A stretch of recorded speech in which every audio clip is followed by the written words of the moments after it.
وسندنا ومولانا محمدا عبده ورسوله. أما بعد فقد قال الله تعالى في كلامه المجيد وفرقانه الحميد: أعوذ بالله من الشيطان الرجيم.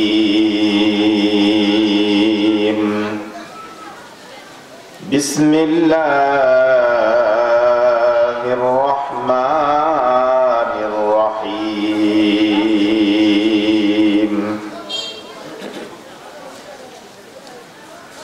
وعباد الرحمن الذين يمشون على الأرض هونا وإذا خاطبهم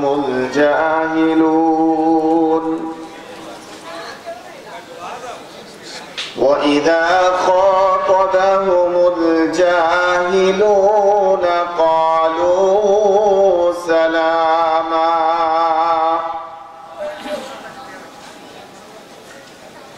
والذين يبيتون لربهم سجدا وقياما والذين يقولون ربنا اصرف عنا عذاب جهنم إن عذابها كان غراما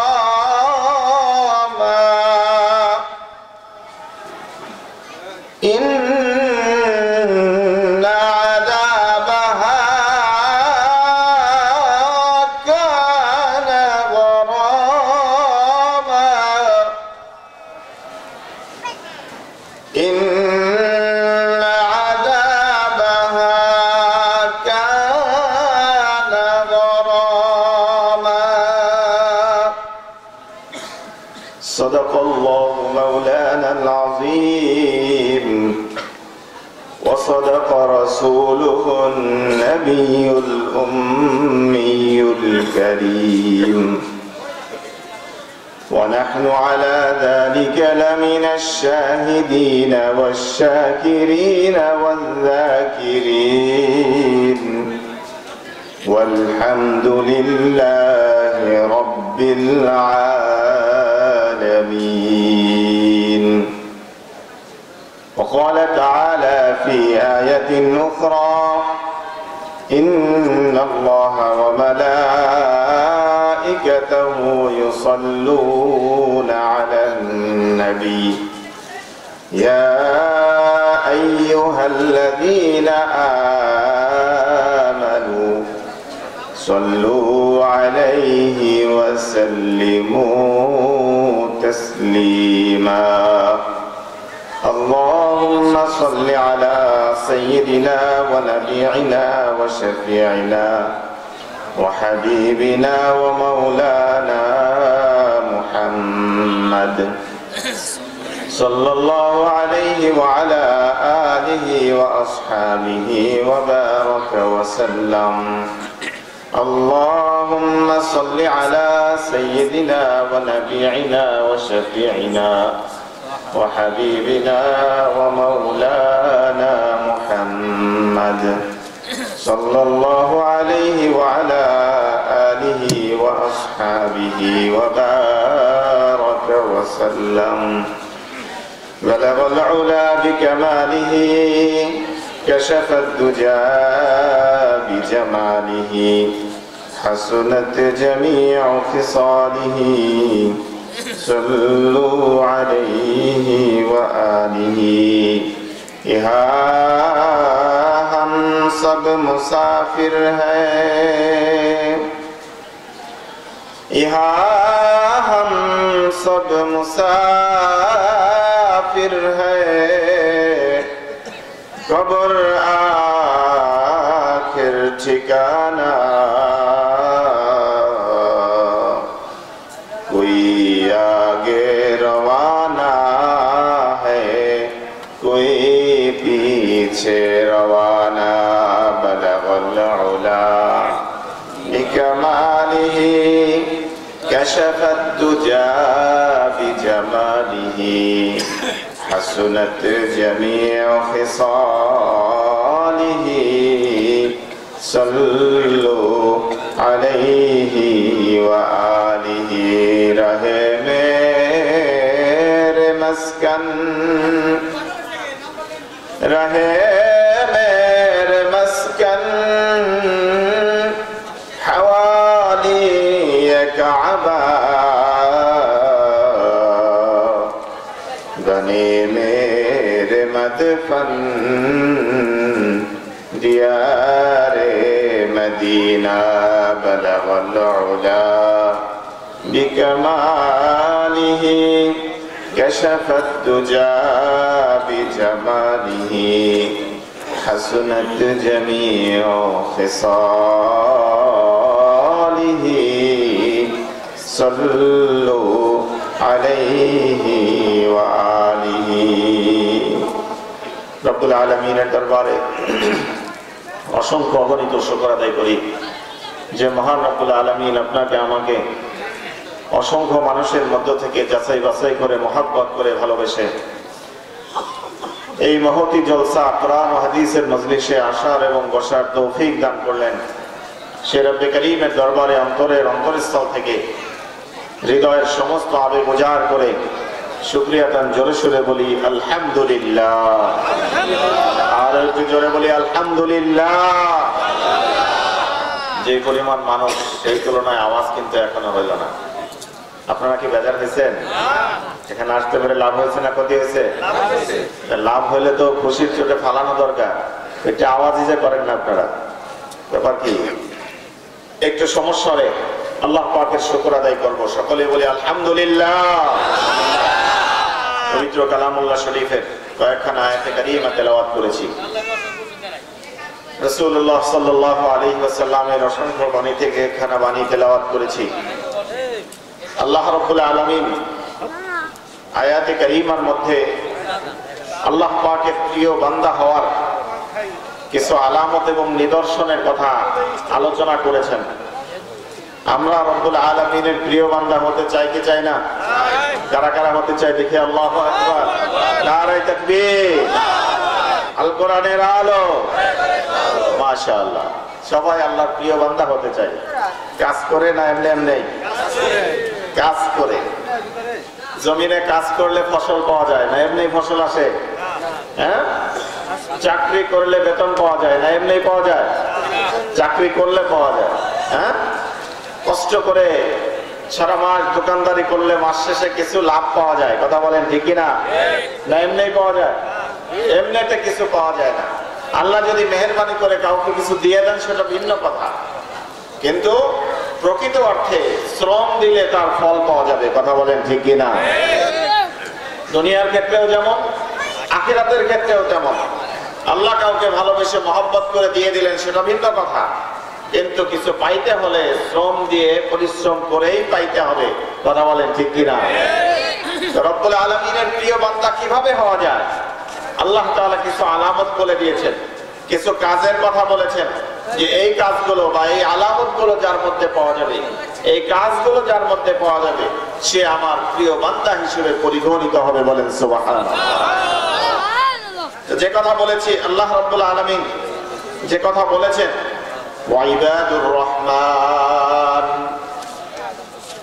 আল্লাযীনা ইয়ামশুনা আলাল আরদি হাওনা وَإِذَا خَاطَبَهُمُ الْجَاهِلُونَ قَالُوا سَلَامًا। আল্লাহ রাব্বুল আলামিন বলেন ইবাদুর রহমান, রহমানের বান্দা। রহমান অর্থ দয়ালু, রহমান অর্থ দয়াবান, অনুগ্রহশীল।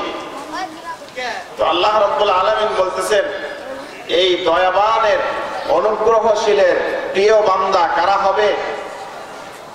যারা আল্লাযীনা ইয়ামশুনা আলাল আরদি হাওনা, যাদের মধ্যে এই গুণ থাকবে যে তারা জমিনের উপর দিয়ে ভদ্রতার সাথে সভ্যতার সাথে চলাফেরা করবে। বলেন সুবহানাল্লাহ। আল্লাহর প্রিয় বান্দা হওয়ার জন্য সর্বপ্রথম গুণ সভ্যতা, হিংসা বিদ্বেষ বাদ দিয়ে নম্রতা এবং ভদ্রতার সাথে তার জমিনে চলাফেরা করা। এটা কার গুণ? আল্লাহর প্রিয় বান্দা হওয়ার গুণ। আল্লাহর প্রিয় বান্দা হতে হলে তার মধ্যে সভ্যতা এবং ভদ্রতা থাকতে হবে।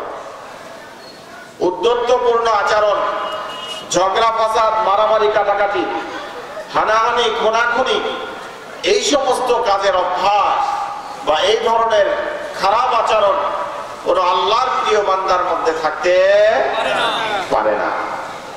সুতরাং সমাজের মধ্যে বিশৃঙ্খলা দূর করে শান্তি প্রতিষ্ঠা করা, সমাজের নিয়ন্ত্রণ সুন্দর করা, এলাকার খারাপ ছেলেদেরকে বোঝায় সমঝায় তাদেরকে ভালো পরিবেশে নিয়ে আসা এবং তাদেরকে সুন্দরভাবে পরিচালনা করা, এটা সভ্যতা এবং এটা ভালো মানুষের কাজ। কথা বলেন ঠিক কিনা? রব্বুল আলামিন বলতেছেন ইবাদুর রহমান, আল্লাহর প্রিয় বান্দা হলো সে আল্লাযীনা ইয়ামশুনা আলাল আরদি হাওনা, যে জমিনের মধ্যে অহংকার মুক্ত জীবন যাপন করে। বলেন সুবহানাল্লাহ। অহংকার এটা খারাপ জিনিস। অহংকার কি? কেমন খারাপ? অহংকার মানুষকে ধ্বংস করে দেয়। শেখ সাদী রহমাতুল্লাহি আলাইহি বলেন, কারো মধ্যে যদি অহংকার থাকে, এই অহংকার তাকে নিজেকে এমন ভাবে জ্বালায় যে সে নিজের আগুনে নিজেই জ্বলতে থাকে। নিজের আগুনে নিজেই জ্বলতে থাকে। মনে করেন সমাজের কারো ভালো দেখে আপনার মধ্যে অহংকার হচ্ছে, আপনি সেই অহংকারে জ্বলছেন। তার ভালো তো সে হচ্ছেই, কিন্তু আপনি অহংকার করে কি পাচ্ছেন? আপনি পাচ্ছেন নিজের অন্তর জ্বালা, তাছাড়া আপনার আর কোনো উপকার নাই। আপনি পাচ্ছেন অন্তর জ্বালা, অর্থাৎ সে ভালো হয়ে যাচ্ছে। কি কারণে ভালো হয়, কেন ভালো হয়, কিভাবে তার খারাপ করা যায়, কিভাবে তার ক্ষতি করা যায়, ব্যাস আপনি এই সমস্ত চিন্তা ভাবনার মধ্যে লিপ্ত, অথচ সে আস্তে আস্তে ভালোই হয়ে যাচ্ছে। আপনার এই চিন্তা ভাবনা অহংকারের দ্বারা তার কোনো ক্ষতি হয় না, বরং ক্ষতি হচ্ছে কার? আপনি তাকে নিয়ে ভাবছেন, আপনি তাকে নিয়ে ষড়যন্ত্র করছেন, আপনি তাকে নিয়ে কল্পনা করছেন, আপনি তাকে নিয়ে যে চিন্তা ভাবনা করে সময় পার করছেন, এটাই আপনার ক্ষতির বড় একটা কারণ হয়ে দাঁড়িয়েছে। এই জন্য শেখ সাদী রহমতুল্লাহ আলাইহি বলেন, যে ব্যক্তি অহংকারী হয়, তো অহংকারীর জন্য সবচেয়ে বড় শাস্তি এটাই যে সে নিজের অন্তর জ্বালায় জ্বলতে থাকে। বলেন নাউজুবিল্লাহ। এই জন্য অহংকার করা ভালো না খারাপ? খারাপ। এবং কেমন খারাপ? অহংকার নিজেকে কিভাবে ধ্বংস করে দেয় দেখেন। রব্বুল আলামিন কোরআনের আয়াতের মধ্যে এক অহংকারীর বর্ণনা দিয়েছেন। আল্লাহ রব্বুল আলামিন বলেন, ইন্না কারুনা কানা মিন কওমি মূসা ফাবাগা আলাইহিম ইন্না কারুনা কানা মিন কওমি মূসা ফাবাগা আলাইহিম ওয়া আতাইনাহু মিনাল কুনুজি মা ইন্না মাফাতিহাহু লাতানু বিল উসবাতি উলিল কুওয়া।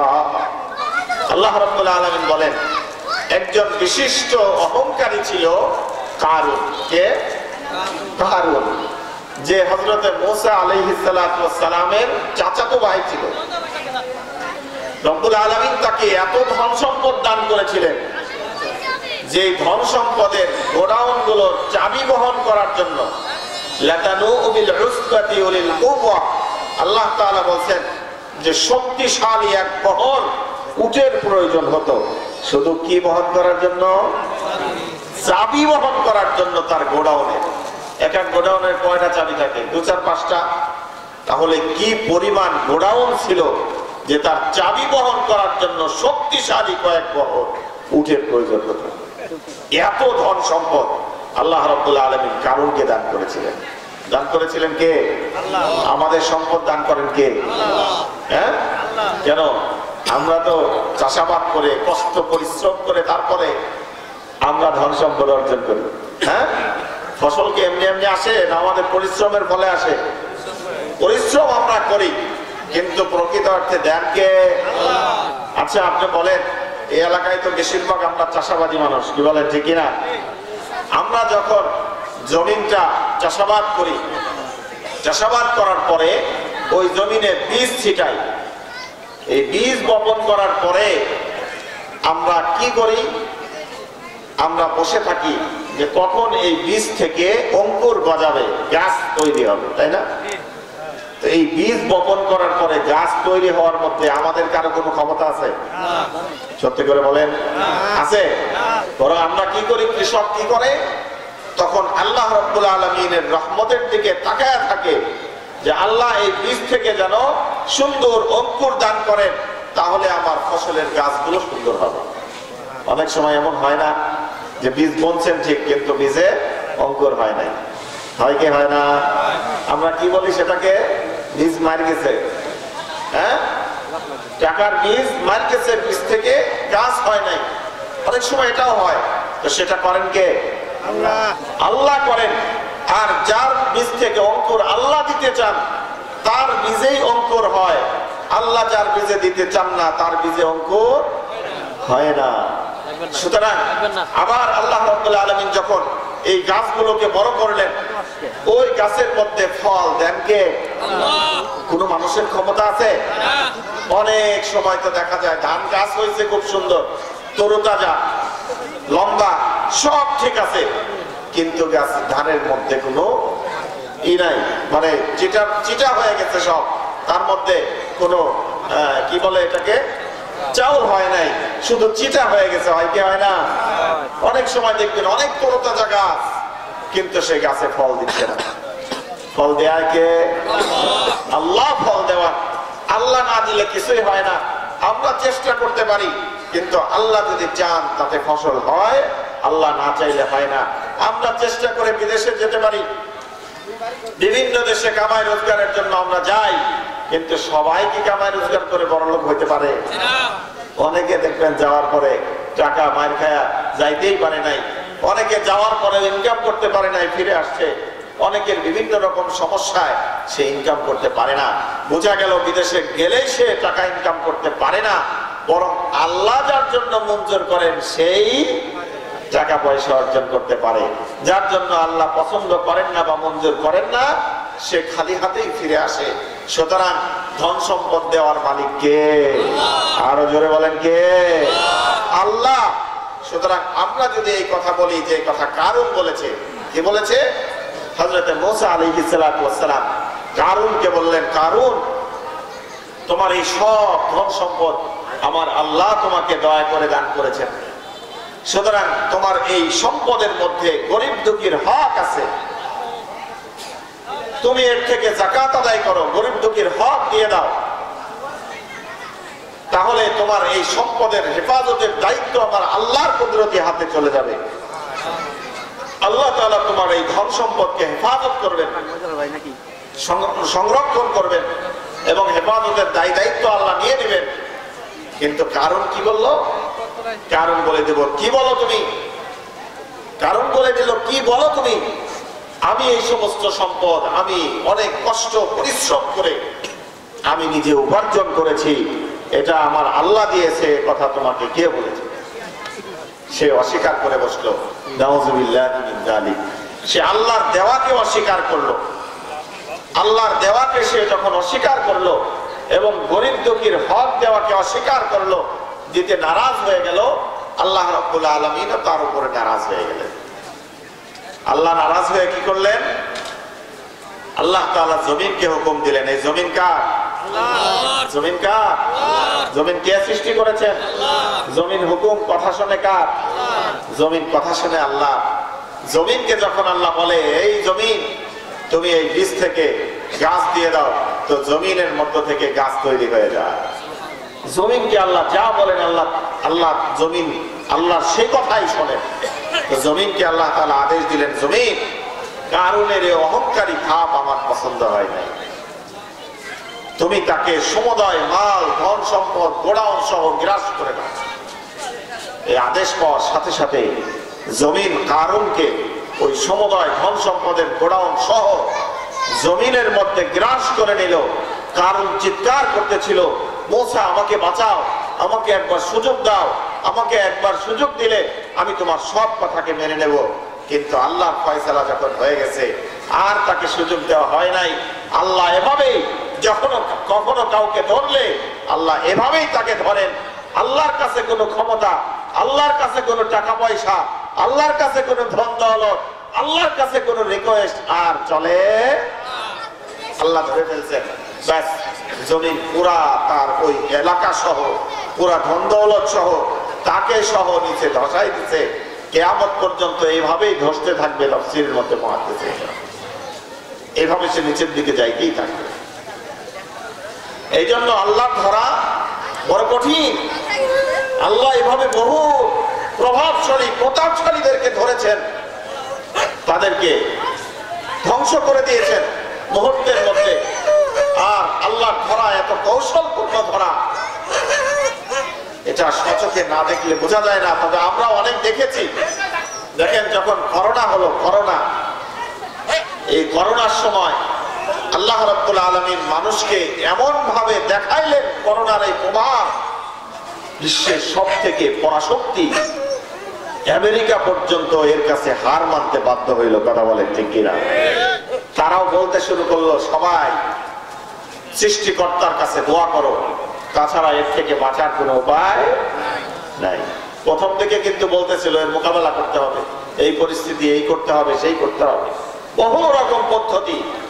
কিন্তু সর্বশেষ যারা যত বেশি মোকাবেলা করতে চেয়েছে, যারা যত বেশি আল্লাহর ক্ষমতার সাথে লড়তে চেয়েছে, আল্লাহ তাদের দেশে সব থেকে বেশি দিয়েছে। কথা বলেন ঠিক কিনা? তাদেরকে আল্লাহ সব থেকে বেশি দেখাইছেন। অথচ সারা পৃথিবীর জরিপে ছিল বাংলাদেশের মতো জনবহুল এলাকার মধ্যে যদি ওইভাবে করোনা ঢোকে তাহলে বাংলাদেশের বেশিরভাগ মানুষ মারা যাবে। অথচ বাংলাদেশেই সব থেকে কম মানুষ মারা গেছে। কথা বলেন ঠিক কিনা? কেননা বাংলাদেশের মানুষ দুর্বল, আমাদের শক্তি কম, আমাদের ক্ষমতা কম, আমরা প্রথমেই আল্লাহর কাছে সারেন্ডার করেছি, সুতরাং আল্লাহ আমাদেরকে রক্ষা করেছে। কথা বলেন ঠিক কিনা? এই জন্য যারা আল্লাহর কাছে সারেন্ডার করে তাদেরকে আল্লাহ রক্ষা করেন। আর যারা আল্লাহর কাছে পাল্লা দেওয়ার প্রচেষ্টায় লিপ্ত হয়, তারা যেই হোক না কেন, যত বড় ক্ষমতা ধর হোক না কেন, এই সমস্ত ক্ষমতা আল্লাহর শক্তির কাছে কিছুই না। কথা বলেন ঠিক কিনা? আল্লাহু আকবার। নমরুদের মতো ক্ষমতাওয়ালা তো এখন আর নাই। নমরুদের মতো ক্ষমতাওয়ালা এখন আর নাই যে সরাসরি আল্লাহকে হত্যা করার জন্য উপর দিকে তীর ছুড়ছে। নাউযুবিল্লাহ। উপর দিকে তীর ছুড়ছে, আল্লাহ রাব্বুল আলামিনকে হত্যা করবেন। আল্লাহ রাব্বুল আলামিন তাফসীরের মধ্যে লিখছে, আল্লাহ তাআলা ওকে ধোঁকা দেওয়ার জন্য আল্লাহ তাআলা কি করছেন, ওই তীরের সাথে রক্ত মাখায়া তারপরে দুনিয়ার দিকে পাঠাইছে। এখনো বলতেছে যে তোমাদের আল্লাহকে আমি হত্যা করে ফেলছি। নাউযুবিল্লাহ। আল্লাহু আকবার। সেই নমরুদকে আল্লাহ কিভাবে মারলেন? কিভাবে মারলেন জানেন? মাত্র একটা মশা তার নাকের মধ্য দিয়ে আল্লাহ ঢোকাই দিয়েছেন। আস্তে আস্তে সেটা দিমাগ পর্যন্ত গিয়ে পৌঁছেছে। সে সেটাকে সহ্য করতে না পেরে নিজের জোতা নিজের মাথায় মারতে মারতে এবং এই মাথা দেয়ালের সাথে আঘাত করতে করতে নিজের মৃত্যু হয়েছে। দেখেন, আল্লাহ যদি কাউকে ধ্বংস করতে চান অনেক বড় ক্ষমতার প্রয়োজন হয় না, বরং ছোট্ট একটা মশাই তার ধ্বংসের জন্য যথেষ্ট হয়ে যায়। এই জন্য আল্লাহর সাথে পারা যায় না। রব্বুল আলামিনের শক্তি মহান শক্তি, মহান হিকমতওয়ালা। ইন্নাল্লাহা আলিমুন হাকীম। আমরা যতই ক্ষমতাধর হই না কেন, আমাদের যত কৌশল থাকুক না কেন, আল্লাহর কৌশলের কাছে মানুষের কৌশল কিছুই না। কথা বলেন ঠিক কিনা? এই জন্য আল্লাহ কোরআনের মধ্যে বলছেন, ওমাকারু ওমাকারাল্লাহ ওয়াল্লাহু খায়রুল মাকিরিন। তোমরা যতই ষড়যন্ত্র চক্রান্ত করো না কেন, তোমরা যত ক্ষমতাধর হও না কেন, তোমাদের যতই পোষ্য সেনাবাহিনী থাকুক না কেন, যত বড় ক্যাডার মাস্তান বাহিনী থাকুক না কেন, আমি আল্লাহ রব্বুল আলামিনের কাছে তোমাদের সব কৌশল মুহূর্তের মধ্যে ধ্বংস হয়ে যাবে, বুঝতেও পারবে না। এটাই আমরা চাক্ষুষ বারবার দেখতে পাচ্ছি। সুতরাং আমাদের সবাইকে আল্লাহর কাছে সারেন্ডার করা উচিত। আমরা যদি আল্লাহর কাছে সারেন্ডার করতে পারি তাহলে ওই যে ইবাদুর রহমান ওই রহমান আমাদেরকে সর্ব অবস্থায় হেফাজত করবেন। কথা বলেন ঠিক কিনা? তো যে কথা বলতেছিলাম, কারণ সে অহংকার করার কারণে তার সব আল্লাহ ধ্বংস করে দিয়েছে। তাফসীরে জালালাইনের মধ্যে আরেকটা ঘটনা এমন আসছে, আল্লাহু আকবার। বনী ইসরাইলের মধ্যে একজন যুবক ছিল। সেই যুবকের চেহারা সুরত অনেক সুন্দর এবং উচ্চতাও ছিল সৌন্দর্যপূর্ণ। একদিন দুপুরের সময় সুন্দরভাবে গোসল করে তার লম্বা লম্বা চুলগুলো উপরের দিকে আশ্রিয়ে, তাফসীরের মধ্যে লিখে তারপরে দিয়ে বস্ত্রটা টাকনুর নিচ পর্যন্ত ঝোলাই দিয়ে অত্যন্ত মাস্তানের মতো সে অহংকারের সাথে জমিনের উপর দিয়ে হেঁটে যাচ্ছিল। আল্লাহ রাব্বুল আলামিন তার এই জমিনের উপর দিয়ে হেঁটে যাওয়া পছন্দ করেন নাই। তাফসীরে জালালাইনের মধ্যে লেখেন, আল্লাহ রাব্বুল আলামিন জমিনকে আদেশ দিলেন, জমিন, এই যুবকের চলাটা, জমিনের উপর দিয়ে চলাটা আমার পছন্দ হয় না। জমিন, তুমি তাকে গ্রাস করে নাও। সাথে সাথে তার পায়ের নিচ থেকে জমিনটা ফাঁকা হয়ে যায় আর সে জমিনের মধ্যে ধসে যায়। তাফসীরে জালালাইনের মধ্যে লিখেছেন, এরপর সে ওই জমিনের মধ্যে চিৎকার করতে করতে নিচের দিকে যাইতে থাকে। এখন পর্যন্ত নিচের দিকে যায়, কিয়ামত পর্যন্ত এইভাবেই যাইতে থাকবে। বলেন নাউজুবিল্লাহ। আল্লাহ রাব্বুল আলামিন হাদিসে কুদসির মধ্যে বলছেন, আল কিবরিয়া রিদাই মান নাযাআনি ফাহুয়া ফিন্নার। এই অহংকার হলো আমার চাদর। যে ব্যক্তি আমার চাদর নিয়ে টানা হেসরা করবে, আমার চাদর নিয়ে টানাটানি করবে, আমি আল্লাহ রাব্বুল আলামিন আমার এই অহংকারের চাদর নিয়ে টানা হেসরা করার কারণে আমি তাকে জাহান্নামে নিক্ষেপ করব। বলেন নাউজুবিল্লাহ। অহংকার কার দ্বারা চলে? কে অহংকার করতে পারে? অহংকার তো কেবলমাত্র সেই সত্তাই করতে পারে যে সত্তা কারো কাছে মুখাপেক্ষী না। কথা বলেন ঠিক কিনা? আপনি কি নিয়ে অহংকার করবেন? ধন সম্পদ নিয়ে অহংকার? এই ধন সম্পদ আল্লাহ তাআলা আপনাকে আমাকে যে পরিমাণ মালিকই বানাক না কেন, এটা দিয়েছেন কে? আল্লাহ দিয়েছেন। তো আল্লাহর পক্ষ থেকে প্রাপ্ত ধন সম্পদ দিয়ে আমি কার সাথে অহংকারী করি? কথা বুঝতে পারছেন? দিয়েছেন আল্লাহ, তো আল্লাহ থেকে ধন সম্পদ পেয়ে এই ধন সম্পদের অহংকার করে কাকে দেখায়? দুনিয়ার মানুষকে। দুনিয়ার মানুষকে দেখায় তো লাভ নাই, কারণ আপনি তো আল্লাহর মুখাপেক্ষী, কারণ এই ধন সম্পদ আল্লাহ আপনাকে দান করেছেন। আর আল্লাহ বলেছেন আমি তোমাকে দিয়েছি, সুতরাং এই ধন সম্পদ দিয়ে অহংকার করার অধিকার তোমার নাই। সৌন্দর্যতার দিয়ে অহংকার করবেন? এই সৌন্দর্যতা আপনাকে আমাকে দান করেছেন কে? আল্লাহ দান করেছেন। আল্লাহ চাইলে যে কোনো সময় এই সৌন্দর্যতা কেড়ে নিতে পারেন কি পারেন না? হ্যাঁ, আছে না অনেকের এরকম? দেখবেন আল্লাহ তাআলা হেফাজত করেন, দেখবেন খুব সুন্দর, খুব সুন্দর চেহারার অধিকারী, কিন্তু এমন এক অসুস্থতা আসছে মুহূর্তের মধ্যে চেহারা নষ্ট হয়ে গেছে। এই জন্য এই সৌন্দর্যতা নিয়ে সুঠাম দেহ, শক্তি, এরকম বহুত আছে, অনেক বড় দেহের অধিকারী, কিন্তু দেহের মধ্যে একটু শক্তি নেই। শক্তি হাওয়া হয়ে গেছে, গিরা ব্যথা, পা ব্যথা, মাজা ব্যথা, দাঁড়ানোর মতো ক্ষমতা নাই, কিন্তু বিরাট দেহের অধিকারী ছিল, কিন্তু সে তার থেকে শক্তি আল্লাহ কেড়ে নিয়েছে। এই জন্য এই শক্তি দান করেন কে? আল্লাহ শক্তি দান করেন। তো সব কিছু আমি আপনি আল্লাহর থেকে পেয়েছি, সুতরাং আল্লাহর কাছ থেকে মুখাপেক্ষী হয়ে আমার পাওনা জিনিস দিয়ে আমি আল্লাহর সাথে কিভাবে অহংকার করি? এটা বোকামি ছাড়া আর কিছু? বোকামি ছাড়া কিছু না। এই জন্য অহংকার করার কোন সুযোগ আছে? কোন সুযোগ নাই। এই জন্য আল্লাহ রাব্বুল আলামিন বলেছেন, ওয়াইবাদুর রহমান আল্লাযীনা ইয়ামশুনা আলাল আরদি হাওনা ওয়া ইযা খাতাবাহুমুল জাহিলুনা ক্বালু সালামা। আল্লাহ রাব্বুল আলামিন বলেন, ইবাদুর রহমান, আমার প্রিয় বান্দাদের মধ্যে যারা আমার প্রিয় বান্দা হবে, দুনিয়ার মধ্যে প্রিয় বান্দা বান্দীদের একটা গুণ হলো তারা অহংকার মুক্ত জীবন যাপন করবে। তাদের মধ্যে চলাফেরা, ওঠা বসা, কথা কাজের মধ্যে কোন প্রকার অহংকার পরিলক্ষিত হবে না। আজ থেকে অহংকার দূর করার জন্য কারা কারা তৈরি আছে? আল্লাহু আকবার, আল্লাহ আমাদের সবাইকে কবুল করে না। আমিন। নবী আলাইহিস সালাতু ওয়াস সালামকে আল্লাহ রাব্বুল আলামিন কি পরিমাণ শক্তি দান করেছিলেন, হাদিসের মধ্যে আসছে আল্লাহ নবী সাল্লাল্লাহু আলাইহি ওয়াসাল্লামকে আল্লাহ রাব্বুল আলামিন জান্নাতি 100 যুবকের শক্তি দান করেছিলেন।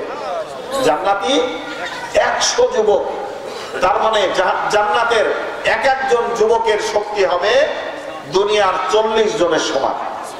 দুনিয়ার 40 জনের সমান দুনিয়ার। সুতরাং আল্লাহ রাব্বুল আলামিন আমাদের নবীকে শারীরিক সক্ষমতা দান করেছিলেন দুনিয়াবি 4000 মানুষের। এত শক্তি ছিল নবী আলাইহিস সালাতু ওয়াস সালামের মধ্যে। কিন্তু আল্লাহ নবীর 63 বছর জিন্দেগির ইতিহাসে নবুয়তির আগে এবং পরে এমন কোন ঘটনা নাই যে তিনি তার শক্তিকে প্রদর্শন করেছেন বা শক্তির অহংকার করে কোনো কথা বলেছেন বা কোনো কাজ করেছেন, কেউ খুঁজে পাবেন না। আছে? নাই।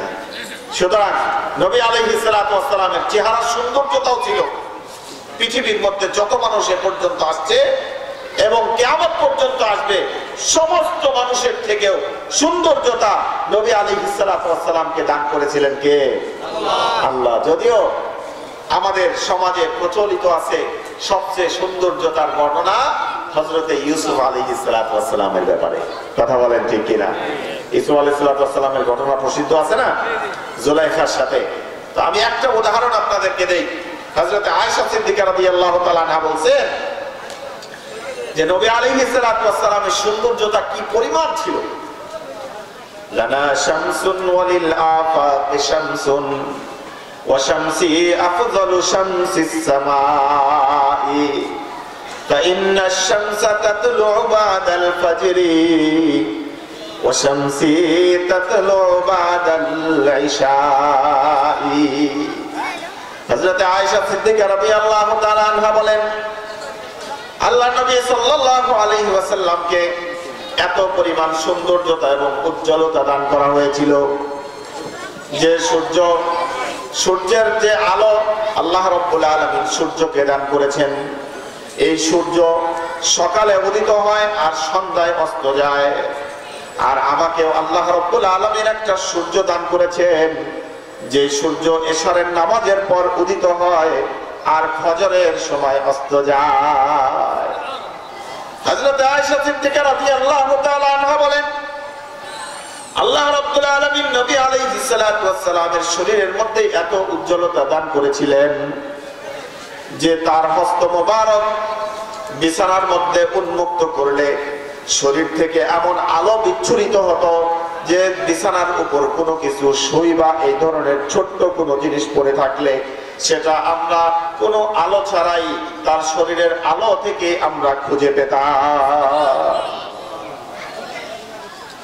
হযরত হাসান বিন সাবিত রাদিয়াল্লাহু তাআলা আনহু যিনি হযরতে নবী আকরাম সাল্লাল্লাহু আলাইহি ওয়াসাল্লামের সাথে সাথে সফর করতেন, কাছে থাকতেন, তিনি বলেছেন হযরত হাসান বিন সাবিত রাদিয়াল্লাহু তাআলা আনহু বলেন যে রাসূল আকরাম সাল্লাল্লাহু আলাইহি ওয়াসাল্লামকে আল্লাহ রাব্বুল আলামিন এত সৌন্দর্যতা দান করেছিলেন যে সৌন্দর্যপূর্ণ কোন মানুষকে পৃথিবীর বুকে এখন পর্যন্ত কোনো মা প্রসব করে নাই এবং কিয়ামত পর্যন্ত এমন কোন মা এমন কোন উজ্জ্বল সন্তানকে প্রসব করবে না। এত সৌন্দর্যতা।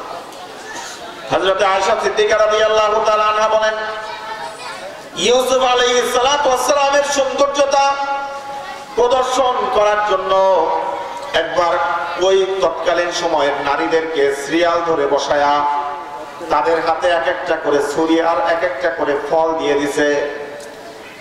জুলাইখা তার নিজের পবিত্রতা এবং আকৃষ্ট হওয়ার কারণ বোঝানোর জন্য হুজুর আকরাম সাল্লাল্লাহু আলাইহি ওয়াসাল্লামকে প্রদর্শন করাইলেন, ইউসুফ আলাইহিস সালাতু ওয়াস সালামকে প্রদর্শন করাইলেন। দেখো এমন পুরুষ যদি তোমাদের ঘরেও থাকতো তোমরাও চুপ থাকতে পারতে না, আকৃষ্ট হয়ে যেতে। এই কথা বোঝানোর জন্য এক একটা ছুরি এক এক নারীর হাতে দিলেন আর এক একটা করে ফল দিয়ে দিলেন। হযরত ইউসুফ আলাইহিস সালাতু ওয়াস সালাম যখন ওই নারীদের মধ্য দিয়ে হাঁটতে শুরু করলেন, নারীরা ওই ফল কাটতে গিয়ে ফল কাটতে কাটতে নিজেদের হাত পর্যন্ত কেটে ফেললো। হযরতে আয়েশা সিদ্দিকা রাদিয়াল্লাহু